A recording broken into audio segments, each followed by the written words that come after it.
Uwais Al-Qarani, orang yang hidup di negeri Yaman.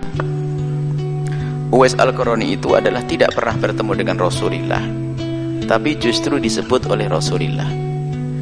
Hidup pada zaman Rasulullah, tapi nggak sempat ketemu Rasulullah. Hidupnya di Yaman, hidup dengan ibundanya. Baru setelah Rasulullah wafat, bisa pergi ke Makkah dan Madinah, bisa melaksanakan ibadah haji. Akan tapi di situ sahabat Nabi pernah mendengar Rasulullah menyanjung orang yang namanya Uwais, termasuk Khalifah Umar bin Khattab dan yang lainnya. Di dalamnya ada Sayyidina Imam Ali bin Abi Thalib. Nabi menitip salam untuk Uwais. Bahkan bukan sekedar menitip salam untuk Uwais, Nabi SAW meminta agar Sayyidina Umar dan yang lainnya meminta doa kepada Uwais Al-Qarani. Kalau sudah orang-orang disebut seperti itu, tentu penasaran, siapakah gerangan si Uwais? Mungkin dia seorang kiai gede, punya pondok besar, jamaahnya gede, punya sering kelihatan di televisi atau apa gitu. Ya ada. Mungkin khayalan kita begitu, kalau orang baik mesti masyhur, karangannya, kitabnya banyak, muridnya banyak. Wah ini. Kan dia khayalannya begitu. Wong disebut oleh Rasulullah. Sayyidina Umar mencari pada masa kekhalifahan Sayyidina Abu Bakar, dicari adakah di antara kalian orang yang dari Yaman namanya Uwais? Enggak ada. Waktu Sayyidina Abu Bakar wafat, kemudian Sayyidina Umar bin Khattab nanya, enggak ada. Suatu ketika, betul ada orang berkata, ya, ada di antara kami namanya Uwais. Ini yang kita cari. Khayalannya apa? Imamah gede, diikuti oleh murid, banyak begitu, karena Nabi menyanjungnya. Sampai Nabi menyuruh minta doa. Di mana dia? Kami sewa dengan 300 dirham atau dinar, 300 dirham untuk mengembala kambing. Bingung Sayyidina Umar. Makanya jangan rendahkan orang. Oh gitu.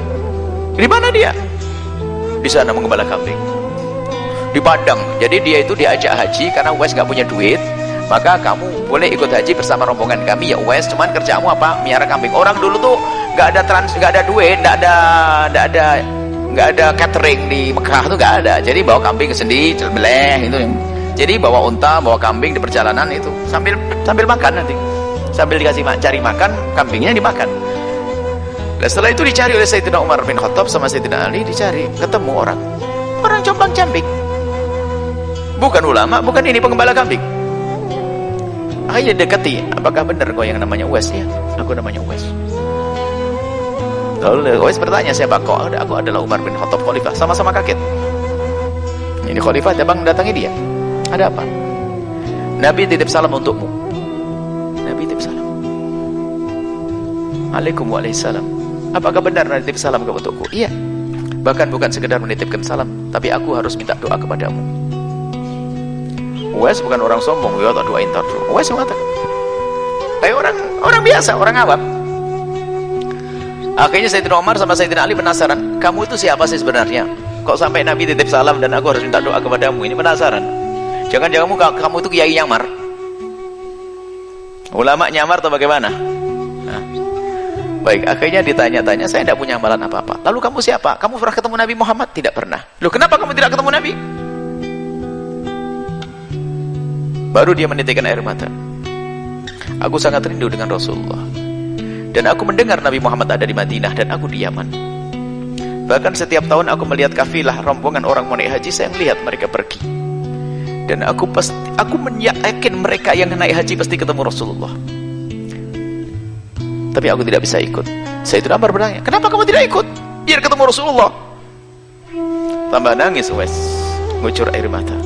Sungguh aku satu sisi rindu kepada Nabi, tapi aku tidak bisa ikut. Kenapa? Karena di rumahku ada ibuku yang harus aku jaga, yang merawatnya, yang mengasih makan, yang menggendong, yang memandikan adalah aku. Aku tidak bisa meninggalkan ibuku. Baru sadar Sayyidina Umar dan Sayyidina Ali, lalu berkata, Uwais, inilah sebab kemuliaanmu karena ibu. Bayangkan, gara-gara merawat ibundanya sampai Nabi titip salam. Makanya yang diberi oleh ibunda, ayahanda di rumah itu sebetulnya adalah untuk sambung dengan Rasulullah. Jangan sia-siakan. Apalagi ibunda yang diuji dengan sakit. Uwais Al-Qarani setelah ibundanya wafat, baru Uwais bisa pergi ke Mekah. Tapi Nabi sudah wafat. Makanya Uwais Al-Qarani disebut dengan Sayyidut Tabi'in, tuannya para tabi'in. Hidup pada zaman Nabi tapi tidak bertemu Nabi. Itulah keutamaan seorang ibunda, keutamaan seorang ayah. Keberkahan ada di sana. Sekarang bapaknya dibentak-bentak, belum mati sudah ditanya mana warisannya. Kurang ajar bener itu anak. Bapaknya masih hidup ditanya, Pak, warisan saya mana? Wah, mati duluan kau nanti anak. Wah, hati-hati. Mau tanya ke bapaknya kok warisan. Warisan itu adalah orang yang mati baru diambil warisannya. Bapaknya masih hidup ditanya warisan. Apalagi bapaknya lagi sakit. Ya Allah, kurang ajar bener itu anak. Pak, bapak sudah sakit-sakit, warisannya mana? Wah, doain bapaknya mati. Awas, hati-hati. Ayahandamu, ibundamu.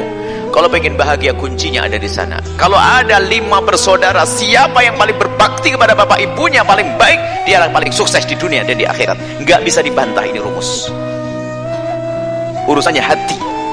Kalau pengen jadi kayak Uwais Al-Qarni, mulia, disanjung sampai hari ini. Allah, Uwais Al-Qarni disalami oleh Nabi, disanjung oleh sampai hari ini, dan dia di surga mulia.